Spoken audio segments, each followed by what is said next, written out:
¿Qué es lo que más miedo les da a las personas cuando van a morir, saben que van a morir?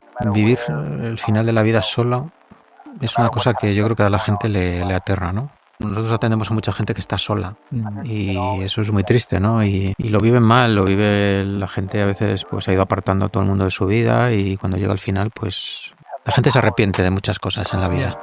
Siempre hablan de que la gente siempre se arrepiente de no haber hecho lo que creían que tenían que hacer con su vida, o sea, con el sueño principal que tenían con su vida, eso se arrepiente mucho la gente. El no haber pasado el tiempo suficiente con sus seres queridos, eso se arrepiente muchísimo la gente. El no haber dicho te quiero, el no haber dicho te perdono. O sea, de estas cosas la gente se arrepiente un montón.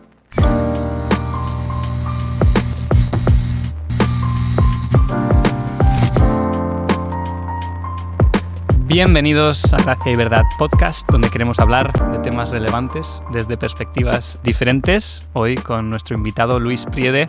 Bienvenido, Luis. Ahora te presento, pero ¿qué tal? ¿Cómo estás esta tarde? Muy bien, muy contento de estar por aquí. Estamos muy contentos de que estés aquí. Sí. Nos sentimos honrados. ¿Tú ya conocías este lugar, Luis? Sí, ya habíamos tenido ocasión de venir aquí, Marisol, mi mujer y yo, a conocer un poco el proyecto que había aquí en el Hogar Asubio. Y fue antes de que nosotros viviéramos aquí. Tanto Andrés como yo antes. Hemos venido a vivir y trabajar aquí en Asubio, en este lugar, en Oz de Janeiro, en Cantabria, después de eso, en los últimos 3 años. Yo, de hecho, he cumplido justo 3 años. ¿Ah, sí? ¿Cuándo? Sí, 1 de junio. Así que felicidades a mí. Feliz cumpleaños. Has aguantado. Sí, ¿no? 3 años muy bonitos. Y aquí seguimos haciendo esto. Y bueno, seguimos usando también este mismo lugar, esta sala, para poder grabar Gracia y Verdad Podcast. Él es más verdad, yo soy más gracia. Y presentarte un poquito antes de lanzarte ya preguntas. Luis, tú eres jefe de cuidados paliativos en el Hospital de Valdecilla, en Santander. ¿Esto es correcto? Entonces, entendemos que estás a cargo de los equipos que se dedican a cuidados paliativos y tanto enfermeros como especialistas, ¿no? que están en ese ámbito. Pero no solo eso, porque yo te conozco como miembro de Fe y Vida, una comunidad que son amigos nuestros. Un saludo a Sí, Fe y Vida. Saludo a la comunidad. Saludo. Sí. Y estás casado con Marisol, tienes 3 hijos. Es más importante. Sí, es más conocido como marido de Marisol. Eso. Y esos 3 hijos, dices que ya no has tenido que, hoy por ejemplo, tener que cuidarles mucho porque ya se autocuidan. Son mayores, sí. ¿Cuánto tiene el pequeño? El pequeño cumple ahora 16. Vale. Ahora, o sea, te la puede liar, pero más o menos se está tirando. Ya está, sí. Qué bien. Estamos ¿Cómo ya se siente liberados. eso? ¿Cómo te sientes ya cuando después de...? Nada. Es que ni nos acordamos de ellos. Qué bien. Qué alegría. Hasta que suena el teléfono. Y bien, menos mal. ¿Qué hay para cenar, mamá? Exacto. Y también decir que tú tienes un hermano también en el área de la salud, ¿verdad? Sí, Amador, que es psicólogo, también psicólogo clínico y también lleva el Plan Regional de Salud Mental. Y bueno, pues también estamos metidos, en la familia estamos todos metidos en el ámbito sanitario. ¿Hacían un descuento en el pack o qué? ¿Hacían un descuento en el Si te apuntas con tu hermano, no sé, tienes descuento. Un contagio ahí hubo. Qué bueno. Pues encantados de tenerte tanto como parte de una comunidad que apreciamos, como también como especialista. No vamos a mentir, nos interesa tu trabajo y preguntarte seguramente algunas cosas de tu trabajo. Así que gracias por estar aquí esta tarde. Antes de continuar, ¿qué te parece si nos haces una explicación, una definición? No tiene por qué ser de la RAE, porque estoy pensando que tal vez hay personas que no saben lo que es un cuidado paliativo. Entonces, desde tu experiencia, ¿cómo definirías cuidados paliativos?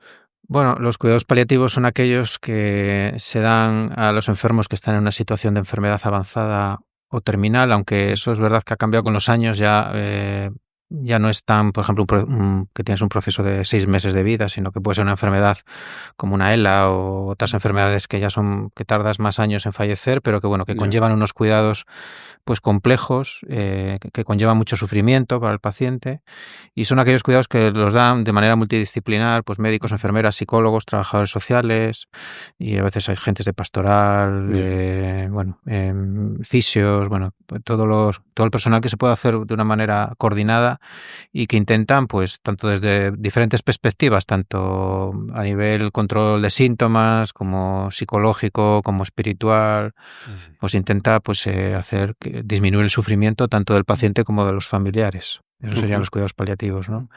Sabiendo pues que el fin no es curar, sino que es paliar y aliviar, ¿no? No hay una cura, ¿no? Yo estudié enfermería, yo soy enfermero. No ejerzo porque estoy aquí. Bueno, alguna vez, alguna heredita, pero no. Y recuerdo cuando estás estudiando que vas conociendo las ramas de lo que estudias, ¿no? Pues de psicología, de pediatría, de ginecología, de todo este rollo. Y recuerdo que te preguntaban, bueno, ¿y tú a qué rama o en qué área o unidad te gustaría trabajar? Y recuerdo que decía, no sé dónde quiero trabajar, pero sé dónde no quiero trabajar. Y me decían, ¿dónde no quieres trabajar? Y yo, no quiero trabajar en oncología y no quiero trabajar en paliativos. Me parece súper difícil. Me parece muy triste. No tiene por qué serlo, ¿no? Pero claro, desde cuando yo tenía 18, 19 añitos, digo, no quiero estar yo en paliativos, yo qué hago ahí. Ahora lo veo con otra perspectiva, pero no quería ni oncología ni paliativos, recuerdo. Ginecología tampoco me hacía mucha gracia. Y era más de trauma, más de huesos, ¿no? Más de urgencia, y eso me gustaba mucho más. Pero recuerdo eso y tú no únicamente te has dedicado a ello, sino que has hecho una carrera de ello, que ahora es, ¿no? En Valdecilla, el hospital de aquí de Cantabria, de Santander. Impresionante. ¿Cómo llegas tú hasta ese punto? Porque no es de la noche a la mañana.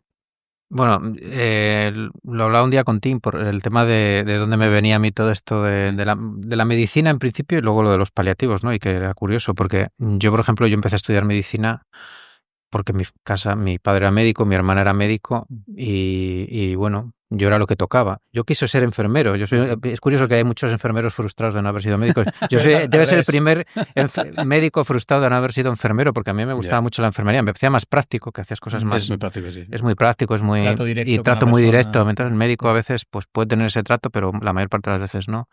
Pero bueno, mi padre, mi hermana estaba estudiando medicina, pues ahí que me metieron a mí, venga, tú tienes que estudiar y tal. Bueno, pues yo me pongo a estudiar y no tenía ningún interés realmente así fuerte en la medicina, y fueron pasando los cursos y en la carrera es donde yo, pues con diferentes cosas que me pasan, es cuando descubro el interés por la medicina. Y precisamente uno de los primeros intereses, las dos cosas que, por ejemplo, y ya me marcaban un poco hacia el tema de los paliativos, fue que cuando yo era estudiante iba a ver a los pacientes a las habitaciones a hacer las historias, que es lo que mandan a los estudiantes. Vete a estudiar a este paciente, vete a preguntarle por sus antecedentes o no sé qué, explórale. Y yo iba y hacía amigas con los pacientes y luego volvía al día siguiente y muchas veces y preguntaba por ellos y me decían, no, ha fallecido.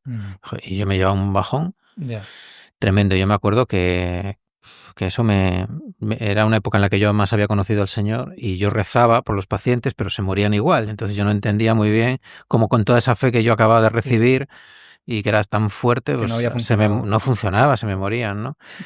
Y luego tuve una por contar ya la anécdota un poco para centrar esto que me decías de que había un médico en Valdecilla, el doctor Echevarría, que era el que llevaba durante muchos años, llevó las enfermedades infecciosas, llevaba sobre todo los SIDA, que en aquella época, ya sabéis que no había retrovirales, no había tratamientos, la gente moría a puñados de SIDA.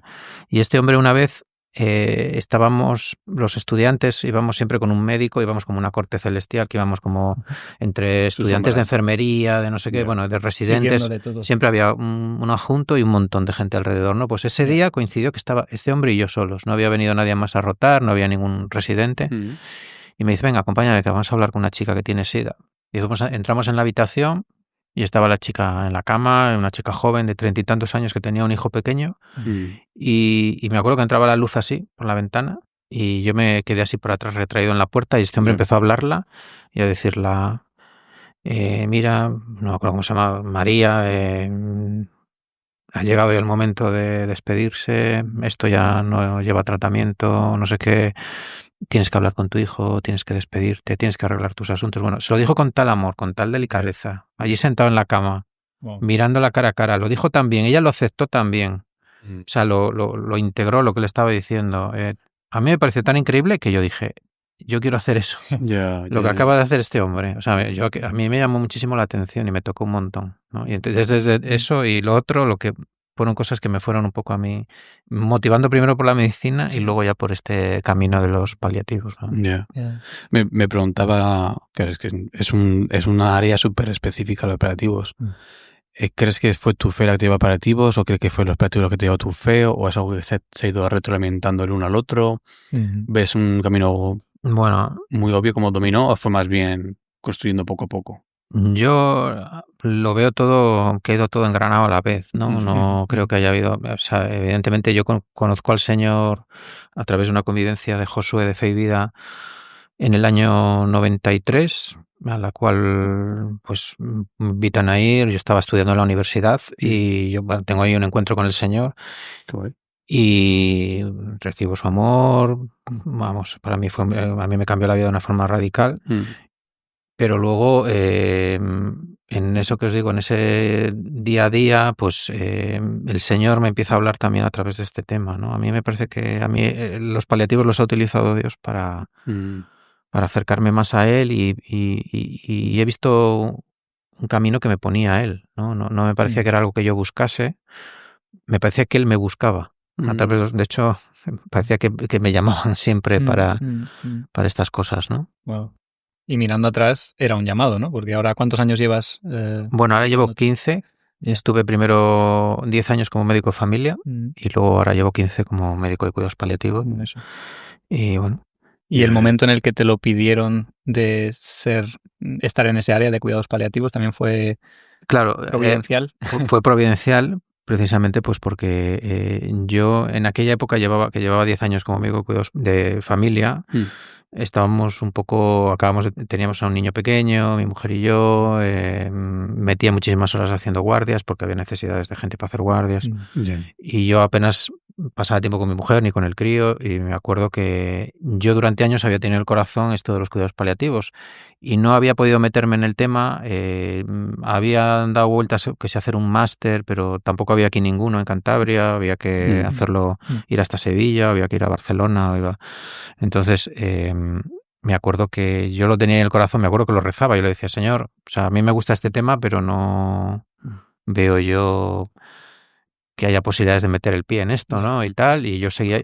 Bueno, y en esas me planteé dejar ese trabajo de consulta de mañana y guardias todos los días, casi todos los días, y irme a otra cosa que pudiese estar con mi familia más tiempo y tal. Entonces hice una entrevista para una mutua, muy bien, una mutua con muy buenas condiciones, incluso vacaciones, un sitio de vacaciones para los trabajadores, no sé qué, o sea, tenía unas ventajas así y tal, y parecía que todo iba a ser ideal, también un horario muy concreto, de lunes a viernes, y de repente me acuciaba que tenía que responder, tenía un límite un día, pues tienes que contestar antes de este viernes que necesitamos saberlo. Y bueno, yo a medida que yo rezaba al Señor y decía, Señor, a ver, yo quiero cambiarme de este trabajo porque estoy saturado de la medicina de atención primaria, pero tú sabes que a mí me gustan los cuidados paliativos, pero nunca me he podido meter ahí y ahora me voy a pasar a esto otro que es estar en una mutua dando a la gente bajas, altas y con otro tema totalmente que no tiene nada que ver con lo que yo quería. ¿Y cómo puede ser esto, Señor, si tú sabes que tú me has metido esto siento que me has metido tú esto en el corazón y no sé qué? Bueno, pues yo estaba así en esas, cuando me llaman, que acaba de dejar al crío pequeño en el aula de 2 años, que iba de aquella, que teníamos un segundo hijo ya y estaba en el aula de 2 años, le dejé allí y me llaman de la mutua, oye, mira, Luis, necesitamos que nos des una respuesta. Y digo yo, es que no me veo en la mutua, ya lo siento, sé que contáis conmigo, pero voy a tener que deciros que no, porque no es el trabajo que yo quiero y tal, pues lo sentimos mucho, tal, pues ya a ver si hay otra ocasión, tal. Bueno, pues acaba la conversación y me acuerdo que me quedé en el coche como desmayaba allí rezando, diciendo, Señor, yo que tenía la necesidad de cambiar de trabajo, que te he pedido un cambio de trabajo, ahora que me ofrecen esto, ¿por qué? No sé qué, no sé cuánto. Y bueno, allí estuve no sé cuánto tiempo rezando y de repente suena el teléfono y me llamaron de un hospital, en este caso el de Laredo, y me dicen, ¿eres Luis? Y digo, sí, mira, no me conoces, tal, es que mira, de una conversación, de otra conversación, de no sé qué, pues te llamamos pues porque estarías interesado en trabajar en cuidados paliativos. Y yo no me lo podía creer, claro, porque yo estaba allí rezando por eso, clamando al Señor, diciéndole, Señor, esto no lo entiendo. ¿Por qué me haces pasar esto si yo quería lo otro y nunca he podido? Y bueno, me parece un regalo del Señor. En el dije, mira, sí, o sea, no tengo que pensarme nada. Así como el otro tuve que pensarme mucho cuando empezamos, ¿no? Y bueno, ahí empecé, luego pues me fui formando. Que en este país pues la formación es a través de másters, de especializaciones así universitarias, pero no hay una especialidad como tal. Y bueno, pues luego ya todo hecho a rodar. Qué bonito ver cómo esas piezas encajaron en ese momento, ¿no? A veces es así en nuestras vidas, ¿no? Tenemos un llamado, pero a veces no sabemos por dónde va a salir y qué oportunidad va a salir, y esos momentos donde las piezas de repente encajan, esa pasión, con esa oportunidad, con ese, ese camino, ¿no?, que se te ofrece delante. Y, increíble, sí. Y guay. Confirmación, ¿no? La mayoría de veces es Dios mostrando el siguiente paso. No te dice de aquí a 15 años, como de aquí a la próxima llamada telefónica. Sí. De aquí a una hora. De aquí a una hora. Confía de aquí a una hora. Sí. Pero al final Dios cumple con todas esas cosas. Qué guay. Eso es. Qué bueno. Que, así yendo más al tema de los cuidados en sí, tengo curiosidad de saber qué dirías ahora con estos 15 años, ¿no?, de experiencia, que más necesita una persona en los momentos en los que está, o en tu experiencia. Quizás es diferente para cada persona, pero ¿qué cosas necesitan en esos momentos? Bueno, son muchas posiblemente, ¿no? Pero yo hay una cosa, por ejemplo, que ahora me parece muy importante, y además esta, aunque yo ya la sabía, pero no la tenía como presente como la tengo yo ahora. Las personas, todos necesitamos ser reconocidos por nosotros mismos, ¿no? O sea, cuando yo me acerco a un paciente que está en situación de final de vida, una persona mayor, la persona necesita que sepa quién era. No le vale con que sea un número, alguien que estás atendiendo, un síntoma. No, este es el del dolor o el... No, la gente quiere contarte su historia, quiere dejar un recuerdo de saber que era alguien, la vida que tuvo. Entonces, yo, por ejemplo, aunque esto yo os digo que lo sabía, pero últimamente lo llevo como más a rajatabla, yo a la gente le pregunto a qué se dedicaba, dónde hizo su vida, dónde vivió, a dónde fue. Porque la gente es él y su historia, ¿no? Entonces, la gente necesita contártelo. Y eso a mí me parece una cosa increíble, porque cuando tú te metes en la biografía de la gente se abre a ti totalmente. Y ya puedes decirles lo que quieras, ya puedes hablarles de la muerte, puedes hablarles de la vida, puedes ponerles el tratamiento que te lo van a cumplir. O sea, va a crearse una vinculación entre el médico y el paciente. Pero porque tú te has metido en la biografía del paciente. O sea, si tú no te metes en esa biografía, si tú te quedas en... Pues no se crea ese feeling, no se crea esa conexión, ¿no? Sí. Y eso es una necesidad que yo creo que tenemos todos los seres humanos, ¿no? El que los demás se metan en nuestra biografía. Pasarás si estás en una iglesia, ¿no? Y viene alguien nuevo, vale, tú le puedes saludar, pero en el momento que repite y tú te sabes su nombre y quién era y por qué vino y qué necesidades trae y le preguntas, ¿no? O sea, cuando tú te metes en la biografía de la gente, esa persona engarza contigo, ¿no? Esa persona... puedes ya decirle lo que quieras, animarla más. Pues al final de la vida es una cosa como muy parecida, ¿no? Estás definiendo un poco lo que es la dignidad, ¿no? Sí, porque es que dignidad precisamente es que seas reconocido, ¿no? Por todo lo que eres, ¿no? No solo algo, una imagen, porque a veces esa imagen al final de la vida la has perdido, ya no eres un directivo ni alguien guapo, claro. A veces tienes un tumor. Sí. Que hay gente que tiene un tumor aquí en el cuello que le sale por aquí, por debajo de la camisa, o que tiene... y la dignidad es otro de ti, ¿no? Que por lo que te gustaría ser recordado y reconocido, y esa imagen que tú tienes de ti mismo, ¿no? Sí, escuché hace poco una entrevista en la que hablaban un poco del tema de la dignidad, el ser creados como imagen de Dios, y decía, si hay un accidente de avión, la avioneta cae, y hay 5 personas en el agua, pero la colchoneta solo salva 4, dice a quién dejas fuera, ¿no? Dice, si está la animadora, si está el ingeniero, si está el médico, si está el vagabundo, si está no sé quién, ¿a quién dejas fuera? Y como esa decisión es casi imposible de tomar, porque la gente, las 5 personas tienen la misma dignidad, son todas creadas a imagen de Dios, ¿no? Y creo que normalmente lo que estás diciendo, ¿no?, del directivo, del banquero, el médico incluso, todo eso desaparece cuando estás en la cama a punto de morir. ¿Y qué queda, no? Es la persona, es la dignidad de la persona, el ser creado, ser hijo o hija de Dios. Y creo que a través de conversaciones como la que tú puedes tener con ellos, puedes traer eso a ese cuarto. Me da igual quién eras, entre comillas, porque te veo como eres ahora, veo tu importancia, te escucho tu historia y quiero darte esa validación, no por las cosas que has conseguido, sino por quién eres, que es al final ser hijo o hija de Dios. Y traes la dignidad a esa persona en una conversación. Sí. Así que bravo, qué guay. ¿Qué es lo que más miedo les da a las personas cuando van a morir, saben que van a morir? Bueno, La soledad es una cosa, vivir el final de la vida solo es una cosa que yo creo que a la gente le aterra, ¿no? De hecho, lo que más piden de nosotros es que no les abandonemos al final, el que vamos a estar ahí. Entonces, y luego nosotros atendemos a mucha gente que está sola y eso es muy triste, ¿no? Y lo viven mal, lo vive la gente a veces, pues ha ido apartando a todo el mundo de su vida y cuando llega al final, pues la gente se arrepiente de muchas cosas en la vida. Y dicen que, o sea, en todos los libros, si leéis de este tema, siempre hablan de que la gente siempre se arrepiente de no haber hecho lo que creían que tenían que hacer con su vida, o sea, con el sueño principal que tenían con su vida, eso se arrepiente mucho la gente. El no haber pasado el tiempo suficiente con sus seres queridos, eso se arrepiente muchísimo la gente. O sea, esto siempre se repite, vamos. ¿Qué más era? El no haber dicho te quiero, el no haber dicho te perdono. O sea, de estas cosas la gente se arrepiente un montón, ¿no? Y bueno, la gente, pues lo que hablábamos, que la gente tiene ahí miedo a llegar al final solo. En este país pasa una cosa que no pasa en el mundo anglosajón, por ejemplo, que aquí en el mundo mediterráneo, por decirlo así, hay muchísima conspiración del silencio. Conspiración del silencio es que tú, o sea, ya sabéis que en el mundo anglosajón te tienen que dar una mala noticia de un cáncer y directamente el médico te coge a ti aparte, te lo dice a ti, mira, te vas a morir, tienes un cáncer, te queda tanto. Pero aquí en España no, aquí te lo dicen primero a la familia. A la familia. Da igual la edad que tengas. Vosotros os penséis ahora que tenéis toda tal, pero si estáis casados van a ir por detrás, se lo van a decir primero a vuestra esposa, y van a decir, o sea, esto es una cosa que es típico Spanish o típico mediterráneo, porque también en otros países del Mediterráneo pasa también, ¿no? Esta protección de la persona ante las malas noticias, ¿no?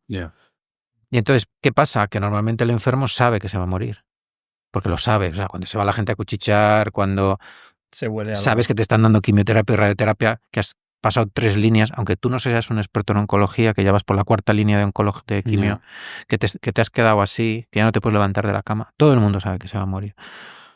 Pero esa persona, para que su familia no sufra, no lo verbaliza y se mete dentro de sí mismo. Y la familia no quiere que le diga a nadie nada y no lo habla, ¿no? Entonces uno se mete dentro de sí mismo y los demás no te hablan. Entonces es como una incomunicación y eso lo vemos continuamente, esa incomunicación que se da a final de la vida que lleva muchísimo sufrimiento y eso es lo que peor lleva a la gente, la incomunicación, el no poder expresar lo que te está pasando, no poder despedirte, no poder cerrar tu ciclo vital, no sé, porque no puedes, no te dejan. Al final la sociedad o las personas que te rodean no te dejan. La cultura no es de hablar de esas cosas, ¿no? Nada. Y menos aquí.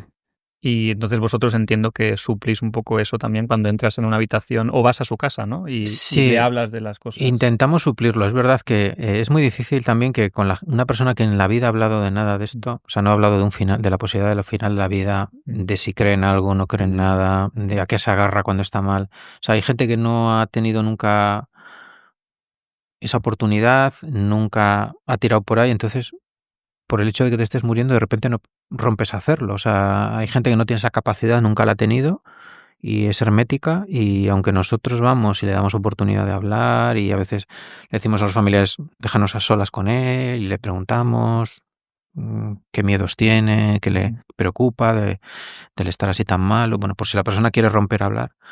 Hay gente que ya cerró la puerta y eso es una de las dificultades mayores que tenemos, pero bueno, nosotros intentamos ofrecer esa posibilidad de hablar, incluso de lo espiritual, aunque yo como cristiano intento también plantear la posibilidad de hablar de la fe, si es la persona lo que necesita.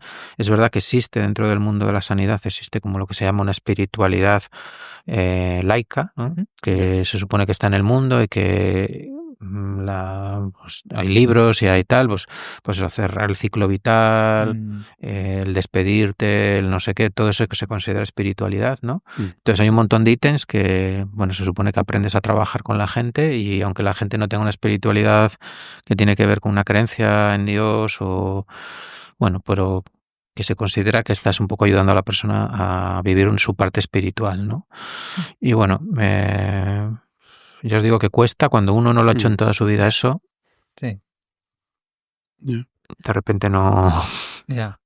Y hay gente que ves que sí, está abierta y que tú en tu trabajo también haces eso, de si alguien sí quiere hablar de qué me espera, como, yo qué sé, si hay un más allá. Sí.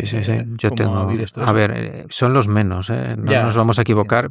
sí. Es poca gente, pero bueno, yo a lo largo ya de 15 años que estoy en paliativos me he despedido de gente para la vida de más allá. Te quiero decir, hemos tenido conversaciones y ya nos veremos más adelante y tal. Pronto. Te espero ahí. Sí. Y bueno, a mí, Ánimo aquí a mí me abajo. debe estar esperando una pila de gente, algunos remangados para atizarme o no lo sé, pero seguro que me está esperando un montón de gente. Ya ves. Pero así, porque claro, al final, al cabo del año se te mueren... Cada equipo se nos mueren 160, 180 personas al año. O sea que... Ya, jolín, es casi uno cada 2 días. Jo. Hace poco hicimos mi esposa y yo un curso en la Iglesia de Nueva Vida aquí en Santander con Julio para ser capellanes. Y nada, la semana pasada nos mandaron ya el titulito que se te mandaron un título, no sabía, por la FEDERE, ¿no? La Federación de Iglesias Evangélicas de España. Yo ahora puedo ir a la cárcel y Marta ahora puede ir al hospital para hablar con personas que pidan asistencia religiosa evangélica, ¿no? Para hablar con ellos. Me pregunto, tú siendo el jefe de paliativos de Valdecilla, cuando hablas con alguien acerca de un tema espiritual, ¿puedes hacerlo como médico o tienes que hacerlo como Luis? ¿Te dejan a nivel legal, siendo jefe de paliativos, hablar de religiosidad, de Dios? Sí. Ahí no hay problema. No hay problema. De hecho, es que es curioso porque la formación en cuidados paliativos, la parte de la espiritualidad es una cosa trabajada y en cualquier máster, en cualquier formación reglada, aunque igual desde una perspectiva más, lo que os digo, una perspectiva más laical, ¿no? O sea, de una espiritualidad de persona, se anima a que se trabaje con la gente y y muchas veces llamamos al capellán o llamamos, yo a Julio, he hablado alguna vez con él para que alguna persona que hemos llevado de la cárcel que estaba con una enfermedad terminal o para que también le visiten o... Mira. Entonces, que a mí no me cuesta porque yo tengo las dos vertientes, ¿no? Claro, yo tengo compañeros que les cuesta más. De hecho, a algún compañero mío más le cuesta y me dice, es que no sé cómo tratar este tema con esta persona. Porque igual ahora me está preguntando cosas que a mí se me escapan, ¿no? O lo mismo no coincide o no cree en ello. Claro. Curioso que en cuidados paliativos se te anime a hablar de ello, pero tal vez en otras áreas, otras unidades médicas, cero o nada, o no se puede hacer, ¿no? Tengo una buena amiga que es médico de familia, que también hizo el curso para ser capellán de hospital, que dice que no puede en la consulta de familia hablar tan abiertamente de eso, que puede entrar en problemas. Bueno, no sé si es que no se puede, no se habla nunca de ello, no recuerdo yo ningún curso de médico de familia o pues en la que esto sea un tema que se dé importancia cuando es una parte del ser humano, ¿no? La parte espiritual de cada uno, ¿no? Todos somos seres espirituales, ¿no? Nos guste o no nos guste. Entonces, me parece penoso, ¿no? Que en otras especialidades pues no se trabaje, ¿no? Pero bueno, en cuidados paliativos yo digo que, de hecho, yo pertenezco a un grupo de trabajo de la espiritualidad de la Sociedad Española de Medicina Paliativa y es un grupo de espiritualidad en la que hay gente de toda España, de diferentes fisios, trabajadores sociales, psicólogos y nos reunimos online, hacemos varias reuniones al año y pues trabajamos temas de estos, ¿no? Qué interesante. Sí. Qué pena que en otras unidades esta vez no se hable tanto, pero a la vez que bien que en cuidados paliativos sí que se pueda hablar de estas cosas. Seguramente también es el momento en el que la gente se haga más preguntas a través de la duda o el miedo al más allá, que habrá después. Sí. Muchas preguntas surgen ahí y qué bien que por lo menos en España podamos tener gente como tú que habla que con estés ellos. ahí metido. Sí. Que estés ahí metido. Maravilloso. Cuando ya pensamos en la muerte en lo personal, o sea, la gente que nos escucha, la mayoría son cristianos, y quizá no todos, pero pensando en nosotros y cómo deberemos todos de afrontar la muerte, ¿crees que un cristiano tiene una forma muy diferente de afrontar la muerte a los demás? Porque a todos nos toca y la muerte es horrible también, no creo que a nadie le parezca bonita. Entonces, no sé, en tu experiencia o en lo que tú piensas o vives, Sí, ¿cómo deberíamos de afrontar la muerte como cristianos? Tampoco maquillarla, pero a la vez hay esperanza. Entonces, ¿cómo ves tú ese tema? Hombre, a ver, nuestro maestro, que es Jesucristo, pues nos enseñó que él aceptó su muerte, ¿no? Yo creo que la aceptación es el camino, ¿no? The way, ¿no? Como dice, Sí. ¿no? En el Mandaloriano y esto. Pero es the way, pero es la aceptación, ¿no? O sea, aceptar lo que, y en este caso, que es tu muerte, ¿no? Y la enfermedad o lo que te ha sobrevenido, ¿no? A veces en el mundo cristiano, y cuanto más, aunque también en Fe y Vida somos pues más carismáticos y tal, pues se lleva mucho esto de rezar por la sanación de la gente. Bueno, y si lo que tienes que hacer es aceptar, muchas veces entra en contradicción un poco ahí, hay un tema ahí, ¿no? Que entra en contradicción ese creer que Dios, vale, sí, Dios es poderoso, lo puede todo, pero Dios no hace milagros por hacer milagros y no cura a gente, la gente fallece. Dios es soberano también. Claro, entonces Dios también manifiesta su poder pues con la aceptación de la gente y con el enfrentar ese final de vida. El camino es ese. Pero da igual, yo más bien pienso que lo importante, y cuando lleguemos ahí arriba, lo importante es cómo hemos vivido, no cómo hemos cómo hemos muerto, ¿no? O sea, porque siempre tenemos como, bueno, pues cuando muera, a ver si muero ahí como estos santos de las novelas. Como un héroe. Sí, los mártires, ¿no? Viva Cristo Rey. Y me quedo ahí, y me muero, ¿no? Ahí, Estaría guay. Sería guay, pero no suele ser así, ¿no? Suele ser, la gente tiene sus miedos y da igual que haya sido Papa de Roma, que haya sido monja, que haya sido... Yo he visto a gente, se supone, con supuesta fe o con una vida religiosa, morir en pánico, o sea, con muchísimo miedo. A otra gente con una fe más de andar en zapatillas, pues agarrado a las manos de sus hijos, diciendo muero en paz. Y sé que me voy a ir con el Señor, y agarrado a las manos y con una sonrisa. O sea, que no sabes muy bien. Yo por eso tampoco pienso que tampoco nos tiene que angustiar no morir de la forma correcta, o si hay una forma correcta. Sí que yo creo que el camino debería ser la aceptación. Para eso tenemos que tener la posibilidad de hablar.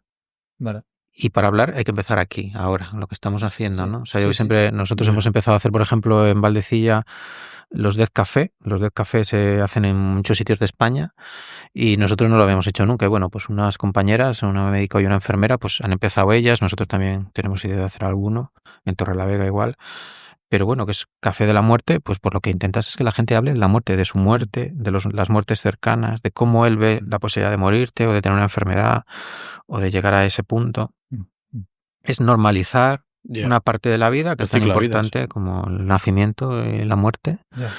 Y entonces nosotros estamos intentando pues que ese tema, por ejemplo, y es la realidad. O sea, yo creo que es muy sano hablar de la posibilidad y pensar, aunque a veces la gente se asusta, en pensar en la posibilidad y si me muriese y cómo sería ese momento y cómo, bueno, pues pensar en todo ese tipo de cosas yo creo que te ayuda, como te ayuda a prepararte para un examen o pues mentalmente o pues pensar en la muerte yo creo que te ayuda también y hay que trabajarlo. Los antiguos, ¿quiénes eran? Los de Cóbreces, los monjes cistercienses, en sus libros cuentan que ellos toda su vida hacían su tumba, se acababan su tumba y meditaban haciendo el hoyo. O sea, ellos tenían la tumba hecha en el cementerio y la habían cavado ellos mismos y era un tiempo de meditación acerca de su propia muerte, ¿no? Pues a mí eso me parece increíble, me parece de una salud mental, pues porque... Y la calavera, ¿no? También la tenían como símbolo a veces en la mesa. Sí, también. Como símbolo de que la muerte puede estar cerca y hay que aprovechar bien esta vida. Bueno, Ana de Fe y Vida, te comentaba antes de empezar a grabar, nos mandó una charla que hiciste tú en Fe y Vida como igual hace 4 o 5 años más o menos, en el que hablabas un poco más de la ley de la eutanasia y tal, aunque no es el tema del que estamos hablando, pero dijiste una frase que me gustó mucho, dijiste, la gente no quiere morir, la gente quiere vivir, lo que no quiere es sufrir. Y me gustó mucho eso. Yo soy un poco macabro y pienso que el sufrimiento también es muy espiritual y a través del sufrimiento aprendes mucho. Aprendes mucho del carácter de Dios, de quién es Él y quién eres tú. Sobre todo cuando te agarras a Él, ¿no? Creo que si no sufres, no aprendes que Dios es un Dios que consuela. Pero bueno, ese es otro tema. ¿Crees que el sufrimiento, la muerte, la vida es como una tríada y muy relacionada? Porque no siempre la gente tiene por qué sufrir al morir, pero parece como que el morir siempre es sufrimiento. A ver, sí, el sufrimiento es innato. Yo creo que lo que pasa es que al vivir, ¿no? Pero no es, ¿cómo lo diría esto? No. A ver, lo que sería más innato es el dolor, ¿no? El dolor es innato, ¿no? O sea, todo el mundo tiene dolor, pero podemos decidir sufrir o podemos decidir no sufrir tanto. Sufrir vamos a sufrir. O sea, hay una parte de sufrimiento que es esa que no se puede evitar, inevitable. Pero hay una parte que sí es evitable. Hay una parte de sufrimiento que nos lo echamos nosotros a nosotros mismos encima y que hay gente, de hecho, que es que muere muy mal emocionalmente, psicológicamente, espiritualmente, pues porque no tiene nada que agarrarse, ¿no? Se siente solo y a veces no está solo, pero él quiere sentirse solo y se siente solo. Si quiere sentirse solo, se siente solo. Si quiere, hay gente que le estás poniendo para el dolor, pero me da igual. O sea, el sufrimiento emocional, o sea, es una cosa que va muy innata a la persona y que cada uno se genera el que quiere, ¿no? Y yo creo que hay una parte de sufrimiento que es evitable, o sea, y es evitable trabajándolo, ¿no? Yo siempre cuento la historia de un paciente que teníamos allá en Infiesto, en Asturias, porque yo estuve ahí unos años en la zona de Picos de Europa ayudando pacientes, y este era un ganadero, no sé si sabéis, bueno, conocéis aquí los ganaderos de Cantabria. Tienen vacas, ¿no? Y pasiegucos. Es el típico pasiego que cuando llegas a la edad de jubilación, que suele ser los 75 años, la edad de jubilación de los ganaderos, venden, si tienen 80 vacas, venden 75, pero se quedan con 4 o 5 para entretenerse en su jubilación, ¿no? Sí. Pues este hombre le habían diagnosticado, tenía esos 4 o 5 vacucas, se había jubilado y le diagnostican de 2 cánceres, ¿no? Uno sincrónico, uno de pulmón y otro de intestino, ven que no lleva tratamiento, le ponen morfina y le mandan para su casa. Y claro, el hombre sabía que se iba a morir, porque aunque no le dijeron así nada muy a las claras, pero no le dan tratamiento, le mandan con morfina para casa, pues este hombre tenía muchísimo dolor, ¿no? Y nosotros, la médico de cabecera le empieza a visitar, le empieza a subir el parche que tenía para el dolor de morfina, van los equipos de urgencias a pincharle morfina porque está llamando constantemente que tiene mucho dolor. Y cuando nosotros le vamos a ver, resulta que nos encontramos un hombre que nos llama la atención que tiene, porque nos llamó la mega cabecera que ya no sabía qué hacer con él, de toda la morfina que le habían puesto, y vemos un hombre con muchísimo sufrimiento emocional. Y claro, igual nosotros como equipos de paliativos podemos dedicarnos más tiempo a preguntar a ver qué les está pasando y de dónde viene ese sufrimiento, y entonces indagando encontramos que ese hombre tenía un hermano con el que nos hablaba hacía ya más de 5 o 10 años, no me acuerdo, y luego resulta que estaba preocupado por sus vacas, porque desde que se había puesto enfermo no había podido ir a atender a sus vacas. Bueno, parece una tontería, pero nosotros, las vacas se las estaba atendiendo un sobrino, y nuestro trabajo con médicos de paliativos en ese momento fue hablar con el sobrino para que viniese todas las tardes a que le contase cómo iban las vacas, y localizamos al hermano para decirle que estaba muy malo su hermano y que, pues, que quería hablar con él, y vino y se reconciliaron. Bueno, pues al final, al cabo de 10 días, ya no tomaba morfina. Wow. Porque el sufrimiento es una experiencia que está claro que tiene muchas capas, ¿no? Y que lleva pues tanto lo físico, lo emocional, lo psicológico, entonces lo espiritual. Entonces esta persona, en cuanto pudo quitarse sus verdaderos problemas, sus verdaderos sufrimientos, que era el hermano y las vacas, pues ya el sufrimiento le disminuyó un montón, ¿no? Qué fuerte. Que tenía todavía algo de dolor, que hubo que seguir tratándole el dolor, pero de ahí al tiempo que se murió, que igual fueron 2 o 3 meses, pero estuvo muchísimo mejor. Incluso la parte, o sea, física, o sea, le dolía sí. menos. No, es que el dolor físico, ¿no? lo que los profesionales subían la morfina pensando que tiene un dolor físico, era un dolor emocional, ¿no? Qué fuerte. Psicológico, espiritual, bueno, una mezcla de todo, ¿no? Sí, a mí pensando en eso, y también ahora pensando en nuestra parte de fe, ¿no? Que cómo lidiamos nosotros con la vida, que es muy importante esa pregunta también, cómo estamos lidiando con el sufrimiento. Incluso ahora que todavía estamos más o menos. Que bueno, tampoco, porque si no es una cosa es otra. Y ya a veces nos achacan cosas, pero una pregunta básica de tu fe creo que es cómo estás lidiando hoy con tus sufrimientos. Porque creo que no se puede ignorar que todos sufrimos y que a veces no es tanto la parte de dolor físico, sino lo que tú en tu mente, en tu corazón, ¿no? en tu alma, estás rumiando o te está, ¿no? atacando, tienes ahí que te hace daño. Y creo que eso no hace falta, creo, esperar a esos momentos de final de la vida para que nos entrenemos a ver cómo estamos nosotros lidiando con nuestros sufrimientos.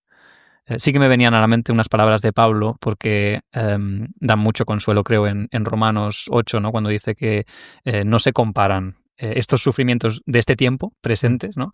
con la gloria venidera, ¿no? Y a veces se toma eso como algo, como un consuelo frío de, bueno, ya lo de después será mejor. Pero creo que Pablo está haciendo algo más ahí.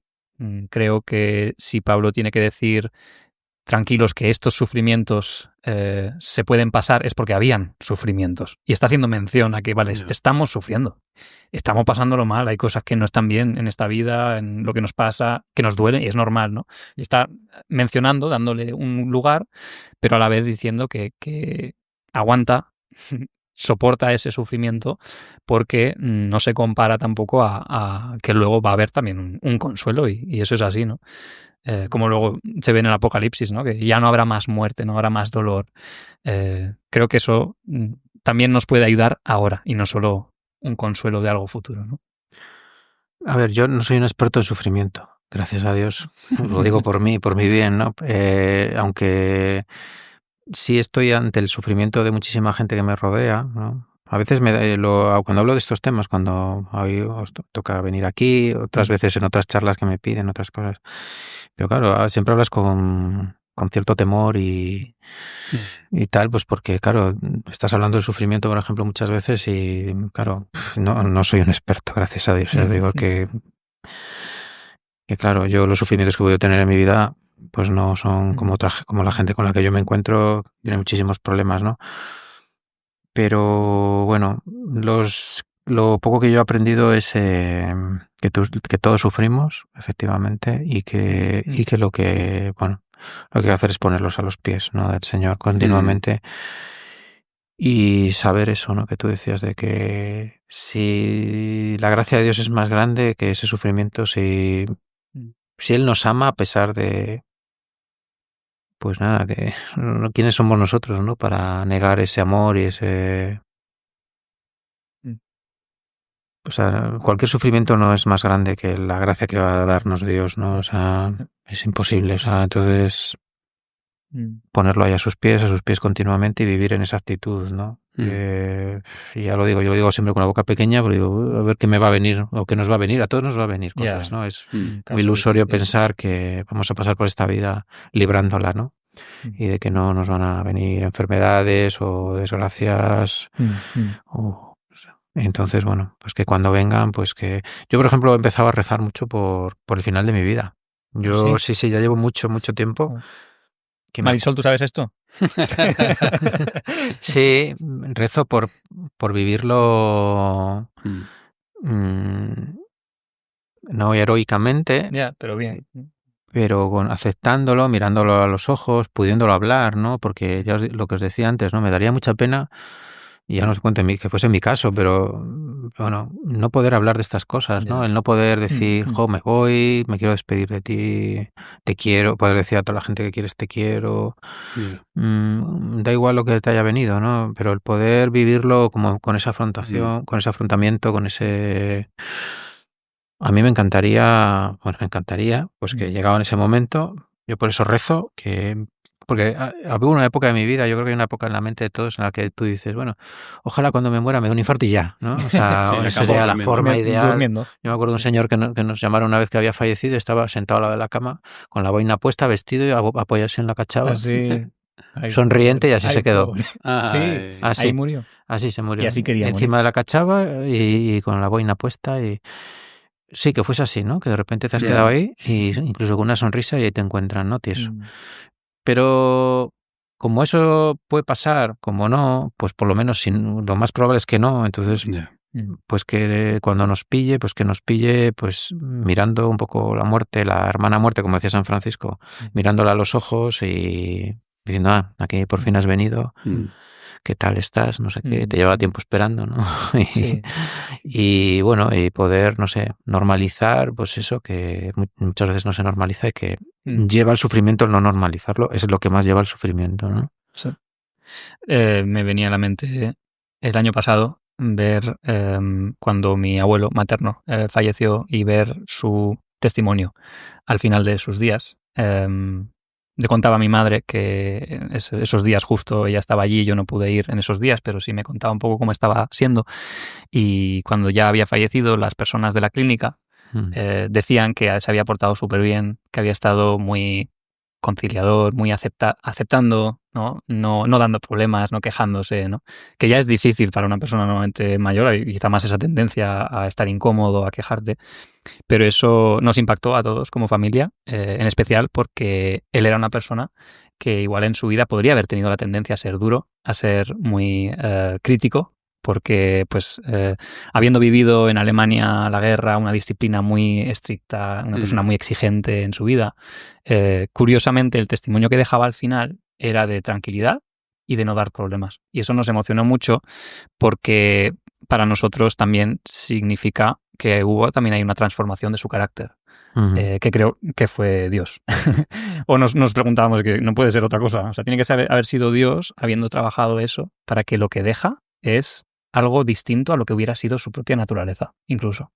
Sí, y es que eso toca a la gente, o sea, ese cambio de cómo has sido tú, de actitud. Yo he tenido casos, incluso el año pasado se murió un amigo nuestro y también lo contaban en el hospital, que había marcado un poco el amigo este que falleció, que su carácter, cómo había tratado al personal del hospital, su actitud positiva, que eso marcó a la gente, que la gente se preguntó mucho, y bueno, este hombre, ¿por qué tiene esta actitud? Mira. ¿Por qué? O sea, como que fue un testimonio, ¿no? Y gente que trabajaba allí dijo, y claro, y sabía que era un hombre que iba a la capilla del hospital todos los días, que rezaba.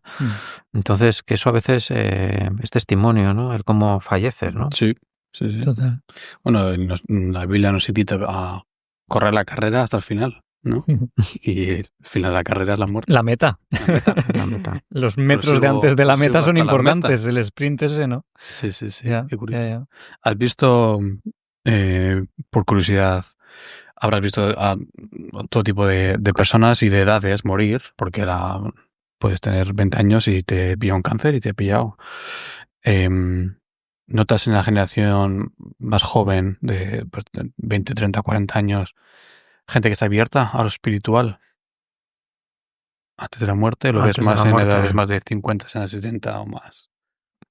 No creo que tenga que ver con las edades, ¿no? Es una cuestión de personas y de casos concretos, ¿no? Porque ya os digo que son pocos, ¿no? A mí me sorprende que después de ya un montón de años, que no son tantas las personas que pueden hablar de esto abiertamente, ¿no? Yo creo que la gente intenta evitar ese sufrimiento que hablábamos, y una forma de evitarlo pues es pensar que no está... Barrojo de la alfombra, ¿no? Sí, que no estás viviendo, que no eres tú, o sea, que lo que está pasando allí es una cosa que le está pasando a otro, ¿no? Y da igual que seas joven, que seas más mayor, y da igual a lo que te has dedicado en tu vida. Entonces, no es un tema, esto no creo que sea un tema generacional, ¿no?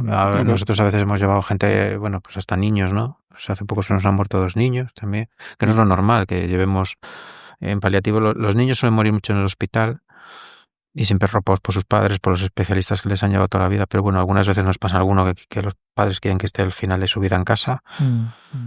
Y bueno, desde digo niños, digo adolescentes, hasta la gente más mayor, es un tema muy, muy, muy personal. No hay algo generacional ahí, ¿no? Y no dices, bueno, es que la gente más mayor es más espiritual o es más... No. Sí, tiene curiosidad un poco por eso. Es una cosa tan individual. Curioso. Luis, si nosotros tuviéramos carga de una persona cercana a nosotros que está en ese momento, ¿qué cosas ayudaría saber o qué cosas preguntar, qué cosas podríamos hacer como no profesionales? Porque claro, también entiendo que os dedicáis pues de forma específica a eso, que muchas personas no tienen a nadie que les acompañe, pero si nosotros nos encontramos con eso, ¿nos darías algún consejo a alguien que quiere poder amar a una persona en esa etapa? Bueno, Hay varias cosas, ¿no? Podía haber una que es el estar cercano y disponible y saber que no va a estar solo, que lo que pase, tú vas a estar ahí en la enfermedad. Yo creo que esa certeza que necesita la gente de saber que va a estar acompañada al final es muy importante para mucha gente. Pero luego también el poder hablar, ¿no? Dar la oportunidad. Hay gente que no va a querer y a veces nos va a dar mucha pena porque a veces hay gente que queremos mucho y nos gustaría que pudiese expresarse y sabemos que tiene un tapón ahí. Y no vamos a ser capaces de... Yo a veces, pues eso lo llevas mal, ¿no? Porque si es alguien que quieres, y encima si es alguien que has tenido la fe en común, imagínate que has tenido la fe en común con esa persona, pero que llega al final de su vida y es incapaz, ¿no? Pero bueno, dar la oportunidad. La forma de dar la oportunidad al final es mirar las emociones de las personas, ¿no? Vale. Yo una cosa que aprendí cuando empecé a trabajar en todo esto y en las formaciones que yo he tenido, pues es que es la emoción la que te lleva un poco al núcleo de lo que le está pasando a la persona y de sus sufrimientos, ¿no? Entonces, cuando tú ves una emoción, pues tirar de ese hilo, ¿no? Entonces, Vale. hay gente que te dice, no, sí, yo estoy muy bien, ¿no? Y se le está cayendo una lágrima, ¿no? Pues dices, me estás diciendo que estás muy bien, pero veo que se te está cayendo una lágrima. Entonces, o sea, porque a veces lo físico nos traiciona, ¿no? O sea, como me ha dejado mi novio, pero estoy súper feliz y se te está cayendo por aquí las lágrimas, ¿no? Se nota. Sí, te tiembla el ojillo. Y entonces tú, pues eso, atraer esa emoción a la realidad, decir, ya me estás diciendo eso, pero con tus palabras, pero yo veo que te estás emocionando y que realmente igual. Y empezar a tirar de ahí, ¿no? Del hilo de la emoción y ahora te noto y tal. Y entonces yo creo que de ahí, si la gente conecta con sus emociones, si tiras de ellas, puedes llegar a donde está su sufrimiento y lo que le preocupa y darle esa oportunidad. Pero ya os digo que tampoco desesperarnos porque muchas veces nos vamos a encontrar que la gente no quiere y tú llegas hasta donde puedes, pero das la oportunidad y acompañas, ¿no? Siempre acompañar, siempre estar presencia, siempre estar muy metido en la historia personal de esa persona, recordar quién es para ti, quién ha sido para todos, para que esa persona se sienta validado y querido y amado y así también le abres la puerta a poder hablar, expresarse, porque le reconoces con toda su historia, con todo lo que ha significado para ti, para el mundo. Y bueno, y la emoción, ¿no? O sea, yo creo que son un poco las cosas por las que puedes trabajar sin ser experto, ya lo que tú dices, sin ser, porque al final es lo que el experto también hace, tirar por ahí, ¿no? Por ese camino, ¿no? Qué guay, pues gracias por esos consejos prácticos también. Al final es poco como Jesús, yo creo que Jesús lanzaba la oportunidad, reconocía a la persona, ¿no? Veía a la persona, no el pecado y había gente que lo cogía la oportunidad y otros que dicen que no. Entonces, en una simple manera es intentar ser más como Jesús en esos últimos momentos.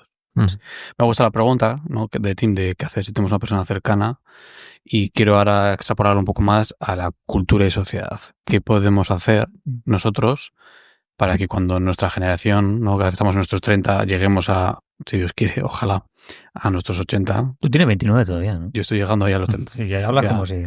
Esto me hace que los 30 quedo 20. Imagínate que todos nos ponemos de acuerdo. ¿Qué cosas tenemos que hacer como sociedad para que cuando lleguemos a los 80 sea normal hablar de la muerte? No sea raro, no sea extraño, sea parte de la cultura, es decir, me muero. ¿Cómo hablas de ello? ¿Cómo hablas de ello? En el día a día. ¿Qué pequeñas cosas podríamos hacer? Bueno, vosotros dos podéis hacer un podcast. Buena idea, ¿eh? La gente no lo dice. Un podcast en las que estos temas pues estén presentes, ¿no? Porque al final, pues yo creo que hay que normalizar, ¿no? Y lo mismo que esto del Dead Café, que yo os digo que se puede organizar, que la gente lo organiza en bibliotecas, en cafeterías y tal, y crea con un grupo de gente e invita a otra gente, y venga, vamos a hablar hoy de este tema, Me acuerdo que estas amigas, estas compañeras de trabajo que hicieron una asociación, precisamente unas mujeres de aquí, de la zona esta de aquí de Odeanero, de por aquí cerca, era una asociación de amas de casa, pues organizan esto, el Dead Café, y ya una señora les llama y dice, no, me parece muy bien esto de la charla y tal, pero por favor, ¿por qué queréis hablar de la muerte? Hablar de otro tema. Y ellas, no había otros es temas. que ese es el tema.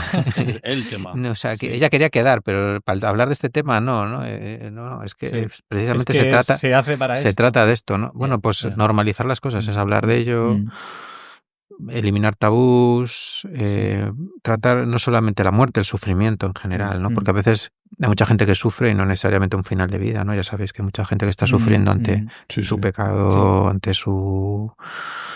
Bueno, lo que fuese, ¿no? De su vida, y entonces el poder, la oportunidad de hablar, de verbalizar, entonces yo creo que eso a la gente, eso es sanación. Eso ayuda. Tenemos un amigo que cuando a alguien le duele algo dice, así empezó un amigo mío y en paz descanse. Entonces, él lo normaliza. Quizá eso puede ayudar a tener una conversación. Claro, te pones en lo peor y bueno, al final si se queda más acá, pues ya no te preocupa tanto, ¿no? Exacto, pero sí, hablar de ello siempre puede ser bueno. Me parece que es la estrategia más... para nosotros, para cualquier persona que pudiese escuchar esto, te quiero decir, el normalizar el hablar de estas cosas y del sufrimiento y tal. Sí. Que es fácil decirlo, pero a la gente le cuesta. Sí. No, pero estaría bien que como cultura eso cambiara poco a poco, ¿no? Que se normalice. Dentro de lo normal, o sea, dentro de... Hombre, todos tenemos que tratar con ello. Sí, entonces, todo nos llega. ¿De qué sirve, no? Quizás sirve barrerlo bajo la alfombra de...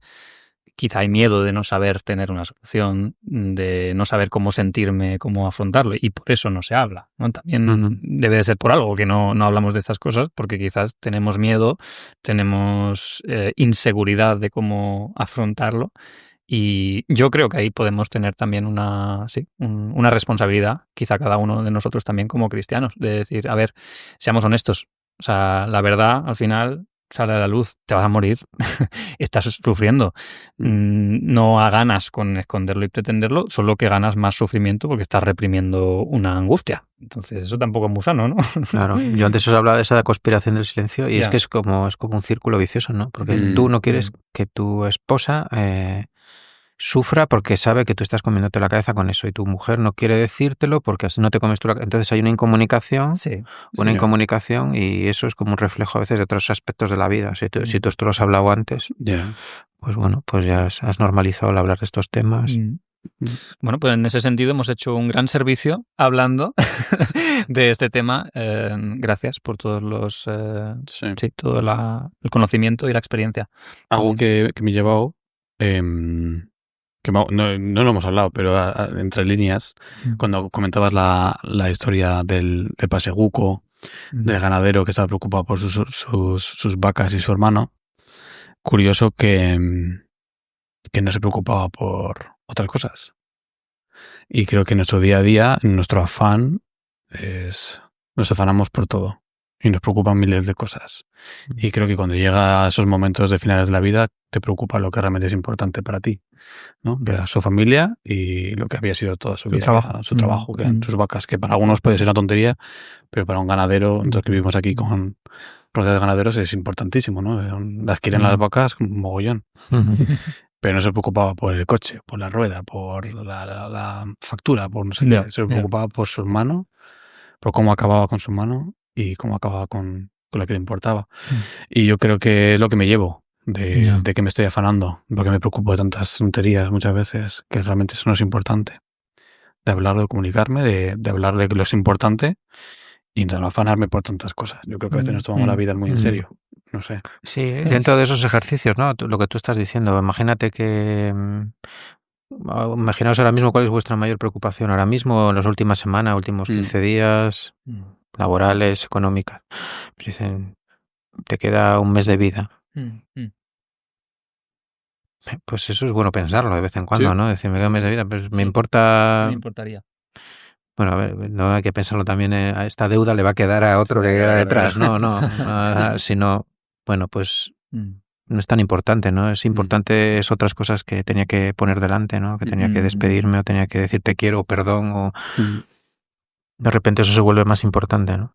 Sí, yo me llevo eso, ¿eh?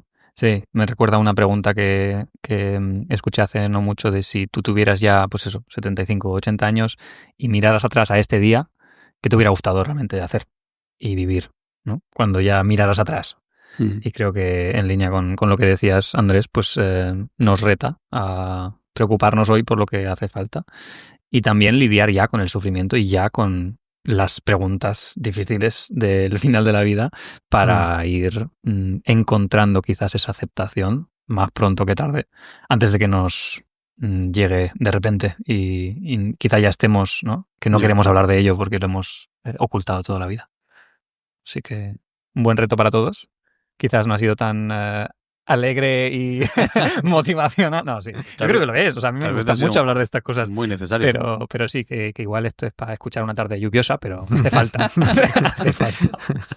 No es el tema más alegre, pero bueno. Que no, que esto es muy productivo. Pero es beneficioso, es beneficioso. Sí. Es parte de la vida. Sí. Bueno, en nombre de mucha gente que tal vez no te lo haya dicho, porque no tiene la oportunidad, gracias por tu trabajo, por las horas dedicadas, por los estudios dedicados a ello, por el acompañar a tantas personas. Seguro que muchas familias te lo habrán dicho, pero tal vez muchas otras, pues en ese momento lo último que piensan es tengo que agradecerle al médico que estaba ahí. Me tomo la libertad de hacerlo yo por ellos y darte las gracias. También como cristiano, de traer a Cristo a esas habitaciones, a esas camas en las que hay gente sufriendo. Así que gracias por lo que haces. Yo estoy agradecido por gente como tú tan valiente, que a veces pasa después por la calle y no imaginarías, ¿no? Que esta persona ha estado en tantas habitaciones, ha visto a tanta gente morir y pasáis desapercibido entre comillas y traes a Cristo a habitaciones. Así que muchas gracias por lo que hacéis. Pues de nada. Creo que sacar una cámara y hablar de temas de la Biblia es fácil. Pero estar día tras día tras día sin ser reconocido, entre comillas, o sin ser visto, sin ser... Eso es lo difícil. Y eso es ser como Jesús. Y por eso queda así, reconocerlo en cámara. Que gracias por todas esas horas y el apoyo y sufrimiento de la familia también. Porque las horas que estás pasando ahí no las estás pasando tal vez en familia con tus hijos o tal vez te hayas perdido incluso actuaciones de tus hijos por estar en una habitación con alguien. Y eso es duro. Y es un sacrificio. Y lo habéis decidido como familia, que merecía la pena, ¿no? Porque estáis acercando personas o intentando acercar personas a Dios. Así que gracias por eso. Gloria a Dios. Que es lo que hay que decir, sí. Muy bien. Y nada, dejar un mensaje de esperanza, que sí, vas a morir, pero se puede morir bien. Sí. Y yo me quedo con eso. Yo me quedo con el reto de morir bien. Y me da un poco más de esperanza de eso, que igual no pienso mucho yo tampoco en eso. No tengo miedo a la muerte, lo habíamos hablado en algún episodio hace unos meses. No tengo miedo a morir, no sé por qué, pero nunca he sentido eso, pero sí me inspira a decir, no, realmente ir bien, ir en paz. Y creo que eso es algo que hay que trabajar aquí. Sí. El estar en paz con toda persona, con Dios, con uno mismo, con quién soy, con quién he sido, y poder seguir adelante a esa realidad gloriosa de la eternidad. Sí. Así que nada, si tenéis preguntas como audiencia, como siempre estamos atentos, quizás sí, podemos responder algunos y estamos atentos a... ¿Hay algo que tú quieras añadir, Luis, antes de cerrar? No. Agradecido de estar aquí y nada más. Ha estado de muerte. De muerte. Pues nada, di te quiero, di perdona. Sí. Y ya que estás, dale a like y suscríbete. Nos vemos en este próximo episodio. Chao.